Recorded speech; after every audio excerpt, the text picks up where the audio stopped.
ሰላም ጤና ይስጥልን ውድ በሀገር ውስጥና በውጭ የምትገኙ ቤተሰቦቻችን ከገበታ ሚዲያ የዕለቱን አበይት ዜናዎችንና ትኩስ መረጃዎችን ይዘንላችሁ ቀርበናል። አብራችሁን ቆዩ። በቅድሚያም ዋና ዋናዎቹን ነው። ጠላቶቿ ተኝተው የማያድሩላት ኢትዮጵያ አሁን ደግሞ ምን ሊያጋጥማት ነው የሚያሳይ መረጃ ከምስራቅ ኢትዮጵያ ተሰምቷል። በአንድ ወቅት ጥሩ ኢትዮጵያ ምሳሌ ተደርገው ሲወሰዱ የነበሩት ሙስጠፌ መሐመድ ሶማሊያን እገነጥላለሁ ማለታቸው ተሰምቷል። አስደንጋጩን መረጃ እንነግራችኋለን። አሰብ ለኢትዮጵያ ተፈረደላት። በአሁኑ ወቅት የኢትዮጵያን የእግር እሳት የሆነው አሰብ ወደ ባለቤቱ ኢትዮጵያ ይመለስ የሚል አስደሳች ዜና ከአውሮፓ ተሰምቷል። ታደምጡታላችሁ። የህወሓት ማዕከላዊ ኮሚቴ አዲስ ጸሐፊት በሚባል ቦታ ላይ ለጥብቅ ስብሰባ መቀመጡ ተሰምቷል። ቦታው ከአክሱም ከተማ ወደ ጭላ ወረዳ በሚወስደውና ወደ ኤርትራ በሚያስኬደው መንገድ ላይ ሲሆን ዓላማውም የጊዜ አስተዳደሩን ፕሬዝዳንት ጀነራል ታደሰ ወረደን ከስልጣን አውርዶ የ2012ቱን መንግስት መመለስ ነው ተብሏል። በስብሰባው ሻዕቢያ ወታደሮች ጥበቃ እያደረጉ መሆናቸውም ተሰምቷል። ይዘነዋል።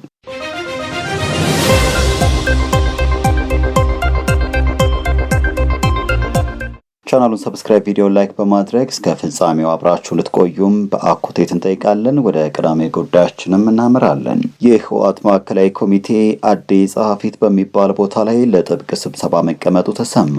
ቦታው ከአክሱም ከተማ ወደ ጭላ ወረዳ በሚወስደውና ወደ ኤርትራ በሚያስኬደው መንገድ ላይ ከከተማዋ 3 ኪሎ ሜትር ያለ ርቆ የሚገኝ ነው ተብሏል። ይህ ስብሰባም ዛሬና ነገ የሚቀጥል ሲሆን ዋና ዓላማውም የጊዜ አስተዳደሩን ፕሬዝዳንት ጀነራል ታደሰ ወረደን ከስልጣን አውርዶ የ2012ቱን መንግስት መመለስ ነው የሚል ሲሆን ይህ ማለት ዶክተር ደብረጽዮን ፕሬዝዳንት ማድረግና የፈረሰውን ምክር ቤት መልሶ ማቋቋም ማለት ነው። ይህ አካሄድ የፕሪቶሪያን ስምምነት ሙሉ በሙሉ በማፍረስ ከሻዕቢያና ከፋኖ ታጣቂዎች ጋር በመተባበር አዲስ ጦርነት ለመጀመር የታቀደ እንደሆነም ተገልጿል።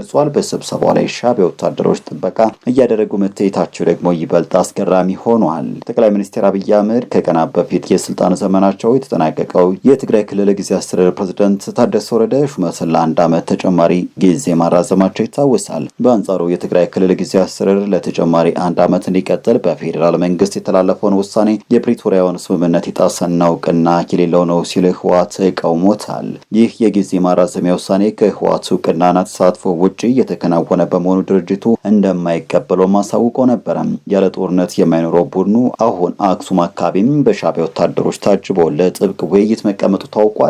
ጀነራል ታደሰን ፈንቅሎ ለመጣለም ወስኗል ተብሏል። በቀጣይ መረጃም ጠላቶቿ ተኝተው የማያድሩላት ኢትዮጵያ አሁን ደግሞ ምን ሊያጋጥማት ነው የሚያሳይ መረጃ ከምስራቅ ኢትዮጵያ ተሰምቷል። በአንድ ወቅት ጥሩ ኢትዮጵያ ምሳሌ ተደርገው ሲወሰዱ የነበሩት ሙስጠፌ መሐመድ ሶማሌን እገነጥላለሁ ማለታቸው ተሰምቷል። ጠቅላይ ሚኒስትር አብይ አህመድ እኔን ፈጽሞ ከስልጣን አያነሳኝም፣ እሱ ቀድሞ ከስልጣኑ ይወገዳል የሚል ንግግር ሾልኮ ከወጣባቸው በኋላ ፈጽሞ መረጋጋት ያልቻሉት ሙስጠፌ መሐመድ በየቀኑ ሚዲያዎች ላይ በመቅረብ እያስተባበሩ ነው።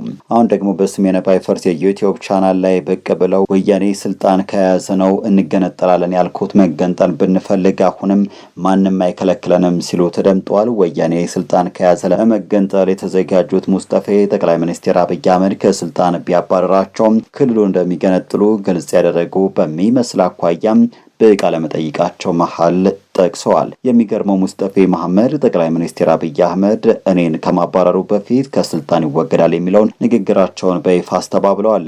ይህንን ንግግር ተከትሎ የሚሰነዘሩ አስተያየቶች እንደሚያሳዩት የእኚህ መሪ ዋነኛ ሀሳብና ህልም ከኢትዮጵያ አንድነት ይልቅ ወደ ሞቃዲሾ ያዘነበለ ይመስላል። አንድ ከፍተኛ የመንግስት ኃላፊና መሪ በአደባባይ ወጥቶም የማልፈልገው አካል ስልጣን ከያዘ አገር አፈርሳለሁ ወይም እገነጥላለሁ ብሎ ሲዝት መሰማት እጅግ አስገራሚ ነው። እንዲህ አይነቱ ኃላፊነት የጎደለ ፖለቲካ አካሄድ ምናልባት በኢትዮጵያ ውስጥ ብቻ የሚታይ አሳሳቢ ችግርም ነው። ስለሆነም አገርን አረጋግቶና አንድ አድርጎ ከመምራት ይልቅ እንዲህ አይነት አደገኛ ንግግር የሚያደርጉትና በደጋፊዎቻቸው የምስራቁ ኮከብ እየተባሉ የሚጠሩትን መሪም ከዚህ አፍራሽ ድርጊታቸውና ንግግራቸው እንዲታቀቡ በግልጽ ሊነገራቸው ይገባል የሚሉ ተበራክተዋል። ወደ ሌላኛው መረጃ እናመራለን። አሰብ ለኢትዮጵያ ተፈረደላት። በአሁኑ ወቅት የኢትዮጵያን የእግር እሳት የሆነው አሰብ ወደ ባለቤቱ ኢትዮጵያ ይመለስ የሚል አስደሳች ዜና ዜና ከአውሮፓ ተሰምቷል። የአውሮፓ ፓርላማ አባል የሆኑት ቲየሪ ማሪያኒ ኢትዮጵያ በበርካታ ፈተናዎች መካከል ያለችና እንዲሁም በማደግ ላይ የምትገኝ ሀገር መሆኑን ጠቅሰው የባህር በር የማግኘት ጥያቄዋ ምክንያታዊ መብት መሆኑንም ተናግረዋል። ታሪካዊ መረጃዎች እንደሚያመላክቱት የአክሱም ስልጣኔ ታላቅነትና በዓለም አቀፍ ንግድ የነበረው ጠንካራ ተሳትፎ በቀጥታ ከባህር በር መዳረሻ ጋር የተያዘ ነበረ። ይህ ታሪክ ለትውልዶች የዘለቀ ሲሆን ኢትዮጵያ በቀይ ባህርና አካባቢው ለነበረው መረጋጋት አስተዋጽኦ ያደረገ የባህር ኃይል አቅም ነበራት። በ1990ዎቹ መጀመሪያ ላይ በነበሩ ውስጣዊና ውጫዊ ጫናዎች፣ በፖለቲካዊ ሴራዎች፣ በድብቅ ስምምነቶችና በውጭ ጣልቃ ገብነት ምክንያት ሀገሪቱ ቀጥተኛ የቀይ ባህር መዳረሻዋን በማጣት ወደብ አልባ ሆና ቀርታለች። የፓርላማ አባሉ ማሪያኒ በአካባቢው ካሉ ዋና ዋና መንግስታት አንዷ የሆነችው ኢትዮጵያ ምንም አይነት የባህር በር ሳይኖራት ወደብ አልባ መሆኗ ምክንያታዊ እንዳልሆነም ተናግረዋል። ለሁኔታው ዘላቂ መፍትሄ ማግኘት አስፈላጊ መሆኑን የጠቀሱት ማሪያኒ ለኢትዮጵያ አይነት ሀገር የባህር በር መዳረሻ ማግኘት አስፈላጊ ቅድመ ሁኔታ ነው ብለዋል። ከ130 ሚሊዮን በላይ ህዝብ ያላትና የአፍሪካ ህብረት ዋና መስሪያ ቤት የሆነችው ኢትዮጵያ ውይይቶችና ድርድሮችን በማጠናከር መፍትሄ መፈለጓ ወሳኝ መሆኑን ማሪያኒ አጽንኦት ሰጥተውበታል። የአውሮፓ ፍላጎት በዚህ የዓለም ክፍል ማለትም በኤደን ባህረ ሰላጤና በባብ ኤል-መንደብ አካባቢ ሰላምና ደህንነት እንዲሰፍን ማድረግ መሆኑን የገለጹት ማሪያኒ ሀገሪቱ በሰላማዊ መንገድ የባህር በር ማግኘት የምታደርገው ድርድርና ጥያቄ ተገቢ መሆኑን አስታውቀዋል። በተጨማሪም እጅግ ከፍተኛ ቁጥር ያለው ህዝብ ያላት ሀገርም ከውጭ የምታስገባቸው ምርቶች ዋጋ ውድ መሆኑን ሌላው ተግዳሮት መሆኑንም አንስተዋል። ኢትዮጵያ የባህር በር ለማግኘት የምታደርገው ጥረት ከፈጣን የኢኮኖሚ እድገቷም ከ130 ሚሊዮን በላይ ከሆነው የህዝብ ቁጥሯ በአፍሪካ ቀንድ ካላት ስልታዊ አቀማመጥና ከታሪካዊ ቅርስ ጋር የተቆራኘ መሆኑ በዘገባው ተመላክቷል። በቀጣይ መረጃ ኢራን የዩራኒየም ማበልጸግ ተግባሯን እስከ 5 ዓመት ለሚደርስ ጊዜ ለማቋረጥ የሚያስችል አዲስ የድርድር ሀሳብ አቅርባለች። ሆኖም ይህ እገዳ ቢያንስ ለ20 ዓመታት መቆየት አለበት የሚል ጠንካራ አቋም ያላት አሜሪካ ሀሳቡን ውድቅ እንዳደረገችው ኒውዮርክ ታይምስ ከፍተኛ የኢራንና የአሜሪካ ባለስልጣናትን ጠቅሶ ዘግቧል። ዘገባው አክሎ እንዳብራራው አሜሪካና ኢራን በፓኪስታን ባደረጉት ድርድር የቴህራንን የኒውክሌር እንቅስቃሴ ስለማቋረጥ የተለያዩ የውሳኔ ሀሳቦችን የተለዋወጡ ቢሆንም ከስምምነት ላይ ለመድረስ ግን ገና ብዙ ርቀት እንደሚቀራቸው ታውቋል። ይሁን እንጂ እነዚህ ውይይቶች ወደ ሰላም ስምምነት ሊያደርስ የሚችል መንገድ ሊኖር እንደሚችል አመላካች ሆኗል። ምናልባትም ሁለተኛ ዙር የፊት ለፊት ድርድር ሊካሄድ እንደሚችል ተስፋ ተሰጥቷል። የብሪታንያው የዜና አውታር ቢቢሲ በዚህ ጉዳይ ላይ ተጨማሪ ማብራሪያ ለማግኘት ዋይት ሀውስን ማነጋገሩን ጠቁሟል።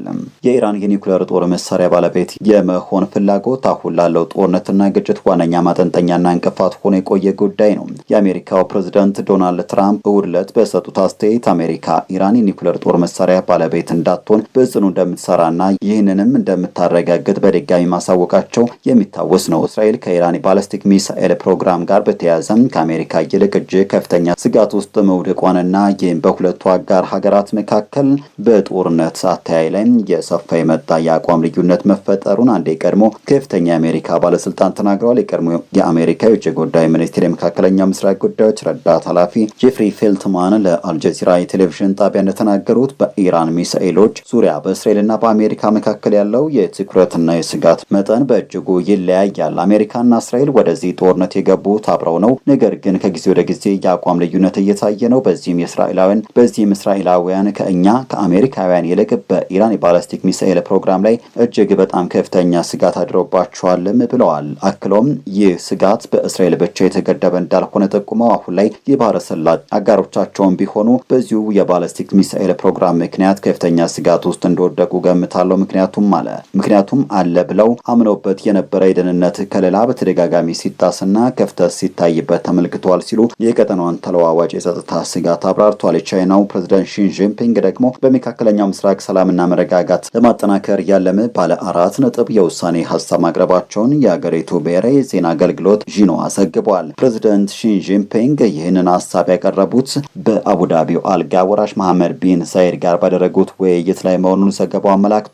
የውሳኔ ሀሳቡ በሰላም አብሮ መኖር፣ ብሔራዊ ሉዓላዊነትና የዓለም አቀፍ የሕግ የበላይነት የሚሉትን መሰረታዊ መርሆች የሚያጎላ ሲሆን ከዚህ በተጨማሪም የደህንነትና የልማት ቅንጅት አስፈላጊነት ላይ ያተኮረ ነው። የቻይናው መንግስት ቴሌቪዥን ፕሬዝዳንቱ ጠቅሶ እንደዘገበው ሺ ጂንፒንግ በውይይታቸው ወቅት በመካከለኛው ምስራቅ የሚገኙ የባህረ ሰላጤው ሀገራት ሉዓላዊነት፣ ደህንነትና የግዛት አንድነት በቅንነት ሊከበር ይገባል ሲሉ ጥብቅ አቋማቸውን አንጸባርቀዋል። ወደ ተመልካቾቻችን ለዛሬ ያዘጋጀንላችሁ አበይት ዜናዎች እነዚህ ነበሩ።